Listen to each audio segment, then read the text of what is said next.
இன்றைக்கி சின்ன மருமகளில் தமிழ் செல்வி எல்லார்ட்டையும் மன்னிப்பு கேட்குறாங்க. நான் பண்ணது மிகப்பெரிய தப்பு தான், எல்லோரும் என்னை மன்னிச்சிருங்க. இனிமேல் இந்த வீட்டில் இருக்கிறதுக்கான அருகதை எனக்கு கிடையாது. குறிப்பாக மாமா என்னை மன்னிச்சிருங்க அப்படின்னு சொல்லிட்டு ரொம்ப மன வருத்தத்தோடு வீட்டை விட்டு வெளியே கிளம்புறாங்க.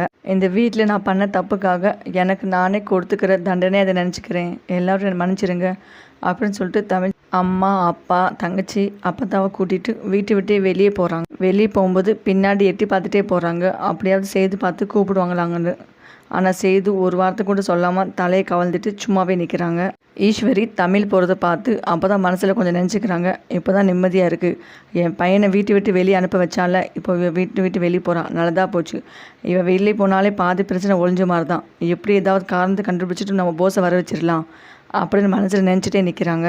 அடுத்து சாவித்திரியும் தாமரை கிட்ட போய், தாமரை உனக்கு ஒரு விஷயம் தெரியுமா, தமிழ் வீட்டு விட்டு வெளியே போயிட்டுருக்காளாம் அப்படின்னு சொல்லவும், அப்படியாம்மா, நல்லதாக போச்சு, அவளும் போட்டோம், அப்போ தான் நம்ம இங்கே நிம்மதியாக இருக்க முடியும் அப்படின்னு சொல்லவும், ஆமாம், அவள் போய் கொஞ்ச நாளில் நம்ம எப்படியும் அண்ணன் மனசை மாற்றிட்டு நம்மளும் வீட்டுக்குள்ளே போயிடலாம் அப்படின்னு சொல்லிட்டு சாவித்திரியும் தாமரையும் பேசிகிட்டு இருக்காங்க. ஒரு பக்கம் மோகனாவோ மனசுலேயே புழுங்கிட்டு இருக்காங்க. நம்மளுக்கு இந்த விஷயத்தை தெரிஞ்சுமே நம்ம பதில் சொல்ல முடியாமல் இருக்குமே, ஆனால் தமிழ் நம்மளை இப்படி மாட்டி விடாமல் காப்பாற்றிட்டாலே அவளுக்கு என்ன நன்றி கடன் செய்ய போகிறோன்னு தெரியல. இப்படி வீட்டு விட்டு வெளியே போகிறாளே, ஒன்றுமே பதில் சொல்லாமல் இருக்குமே அப்படின்னு சொல்லிட்டு மனசில் புழுங்கிக்கிட்டே இருக்காங்க.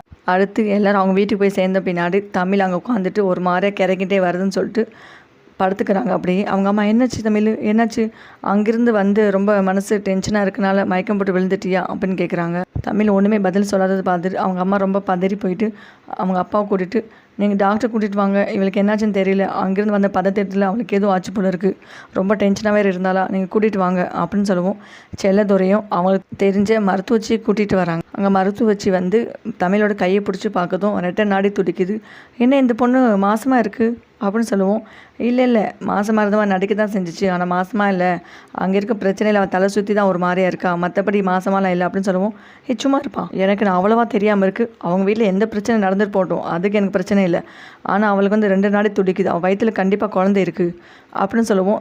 அவங்க அம்மாவும் அப்பாவும் என்ன பதில் சொல்ல தெரியாமல் நிற்கிறாங்க. அடுத்து வசந்தி தமிழ் எழுப்பி, ஏம்மா தமிழ், இந்த மருத்துவச்சி இப்படி சொல்லிட்டு இருக்காங்க, நீ என்னமோ மாசமாக இருக்கியா அப்படின்னு சொல்கிறாங்க, உனக்கு 4 தான் தள்ளி போயிருக்கா அப்படின்னு சொல்லுவோம். ஒன்றும் தெரியலையம்மா, நான் அதெல்லாம் கவனிக்கவே இல்லையே. ஆமாம், நீ தலைக்குளிச்சு எத்தனை நாள் ஆச்சு அப்படின்னு சொல்லுவோம். ஆமாம், எனக்கு ஒரு 2-3 மாதமாகவே எனக்கு டேட் வரவே இல்லைம்மா. ஏன்டி இதெல்லாம் கவனிக்கல, இது எவ்வளோ பெரிய விஷயம் அப்படின்னு சொல்லுவோம். ஆமாம், நடந்த பிரச்சனைக்கு இதுதான் ஞாபகம் வச்சுக்க முடியுமா அப்படின்னு சொல்லுவோம். இப்போ உனக்கு 4 தள்ளி போயிருக்கனால குழந்தை நின்றுக்குன்னு சொல்கிறாங்கடி அப்படின்னு சொல்லுவோம். என்னம்மா உண்மையை சொல்கிறேன் இல்லை அப்படி இதுவும் ஏதாவது பொய் சொல்கிறியா? இல்லைடி, நான் பொய்லாம் சொல்லலை, உண்மை தான் சொல்கிறேன், வேணுமா நம்ம டாக்டர் போய் பார்க்கலாமா அப்படின்னு சொல்லுவோம். சரிம்மா, நீ ஏதோ சொல்கிற, வா பார்ப்போம் அப்படின்னு சொல்லுவோம். உடனே வசந்தி தமிழை கூட்டிகிட்டு ஹாஸ்பிட்டல் போகிறாங்க. அங்கே போய் மேடமை பார்த்துட்டு டெஸ்ட் பண்ணி பார்க்குறாங்க. அங்கேயும் 2 கோடு விழுது, ப்ரெக்னன்சி கன்ஃபார்ம் சொல்கிறாங்க. தமிழுக்கு சந்தோஷத்தில் அழுகழுகையாக வருது. அவங்க அம்மா சொல்கிறாங்க, ஏன் தமிழ், நீ கொஞ்ச நேரம் அவசரப்படாமல் இருந்தால் நீ உண்மையிலே மாசமாக இருந்திருப்பேல, அங்கே வந்து உன்னை வீட்டு விட்டு நீ வெளியே வர அவசியமே ஏற்பட்டிருக்காது தமிழ் அப்படின்னு சொல்லுவோம். இல்லைம்மா, எப்படி நம்ம உண்மையை சொன்னது நல்லது தான் அப்படின்னு தமிழ் சொல்கிறாங்க. சரி போகணும் கெட்டு போல, நான் மாப்பிள்ளைட்டு ஃபோன் பண்ணி விஷயத்த சொல்லிட்டா உடனே மாப்பிள்ளை வந்து உன்னை கூட்டிகிட்டு போயிடுவாங்க தமிழ் அப்படின்னு சொல்லுவோம். அம்மா, இனிமேல் நான் சொல்கிறது கேளு, இனி நீ சொல்கிறத நான் கேட்கவே மாட்டேன், நான் சொல்லப்படி தான் நீ கேட்கணும் அப்படின்னு சொல்லிட்டு, என்ன தமிழ் சொல்கிறேன், நான் என்ன செய்யணும் அப்படின்னு சொல்லுவோம். இந்த விஷயத்தை நீ அவர்கிட்ட சொல்லவே கூடாதுமா, எனக்கு தெரியும் அவர்கிட்ட எப்போ சொல்லணும் அப்படின்னு சொல்லுவோம். என்ன பிள்ளை, உனக்கு பைத்தியம் பிடிச்சிச்சா, இந்த விஷயத்தில் ஃபஸ்ட்டு மாப்பிள்ளைட்டு சொல்லாமல் வேறு யார்கிட்ட சொல்ல போகிறேன்? இல்லைம்மா, அவருக்கு என் மேலே இருக்க கோபம் எப்போ குறைஞ்சி அவர் எப்போ என்னை பார்க்க வராரோ, எப்போ என்னை வந்து மனசார ஏற்றுக்கிறாரோ, நான் அப்போ தான் உண்மையை சொல்லுவேன், அது வரைக்கும் நான் சொல்ல மாட்டேன் அப்படின்னு சொல்லுவோம்.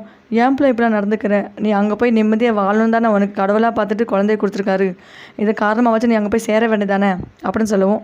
அப்பெல்லாம் என்னால் இருக்க முடியாதுமா, என் மேலே சத்தியமாக நீங்கள் வந்து என் வீட்டுக்காட்ட இந்த விஷயத்த சொல்லக்கூடாது, அப்படி நீங்கள் சொன்னீங்கன்னா நான் இந்த வீட்டை விட்டே வெளியே போயிடுவேம்மா அப்படின்னு சொல்லுவோம். வசந்தி அப்படியே திகில் அடித்து நிற்கிறாங்க. ஓகே வீவர்ஸ், அடுத்தடுத்து சின்ன மருமகளை இதான் நடக்க போகுது.